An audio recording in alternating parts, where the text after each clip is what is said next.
TGIF. It's Friday. It's Friday. So Colton and I are headed to the gym. We're gonna get a short workout in, just so we can enjoy our Friday and relax. It was a long week, busy week, but much deserved relaxation coming up. And so we're just gonna talk a little bit about cycling off a pre-workout.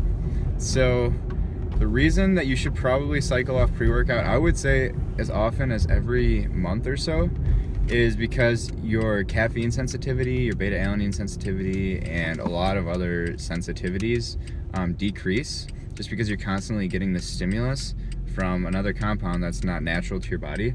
I have a question. So what's the reason that I feel like I need to drink more and more coffee just to get any kind of like wake me up feeling other than just having that taste of coffee in your mouth? All right, that's a really good question. So the reason that you feel like you have to have more and more coffee as time progresses, you know, like from week to week, you feel like one week you can have 1 cup of coffee a day, but then you don't feel the same energy boost the next week, so you have 2 cups of coffee a day, and so on. The reason for this is because the body is very dynamic, and the fact that it adapts very easily to certain things like that. So if it's constantly receiving the stimulus in the form of like a bunch of caffeine, then it's going to upregulate the expression of its receptors for caffeine. What this means is that now there are just more molecules that are receiving that stimulus. There are more receptors. The downside to this is that since there are more receptors, it's going to take more caffeine to actually get the same stimulus. I hope I'm explaining this in a way that makes sense. But basically, you need to keep taking more and more caffeine because now you have more and more receptors. The end goal of taking caffeine is for focus and energy, and so basically you just have to keep increasing your dosage in order to keep up with the increasing amount of receptors. So hopefully that made sense. It's basically like you got a 5-gallon bucket, right? You drink 1 cup, it fills up that 5-gallon bucket.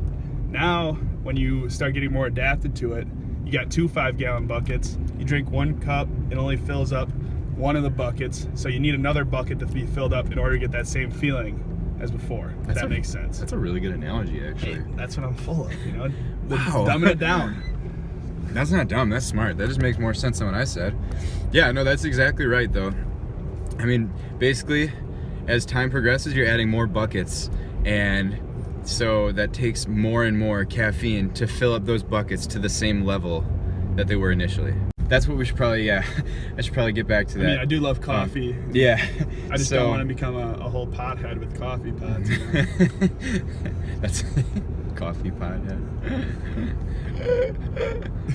There's the Rekowski laugh. So to get back on track, yes, you do want to cycle off of pre-workouts because that's the exact same concept as cycling off of caffeine, and obviously caffeine's part of a pre-workout. But so you want to cycle off a pre-workout because you're upregulating all these receptors as you keep taking pre-workout over periods of time, and so in order to start getting those same effects that you got before, you want to allow your body to kind of down-regulate those receptors. So meaning to have less receptors or less buckets of water, basically. And in order to do that, one thing you can do is just completely stop taking pre-workout for a while. And one of the problems with this is that you're going to see a pretty steep decline in your performance and your focus, your energy levels and stuff like that.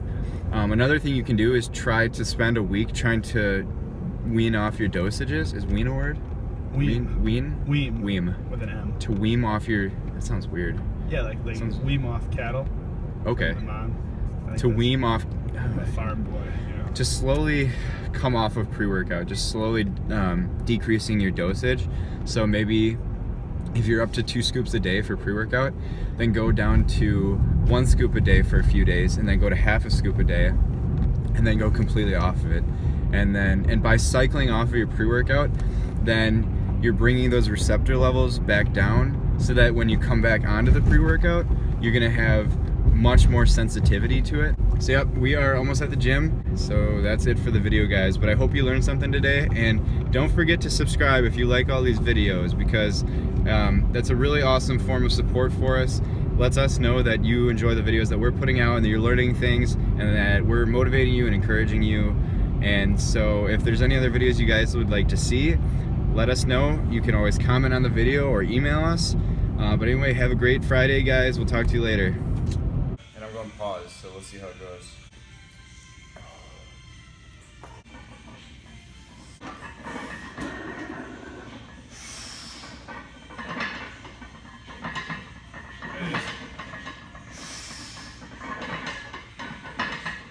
Good shit. Come on. Press. Come on. Finish it. Nice. Alright. Good shit. Let's go get it. Here we go. Easy. Yeah. Attaboy.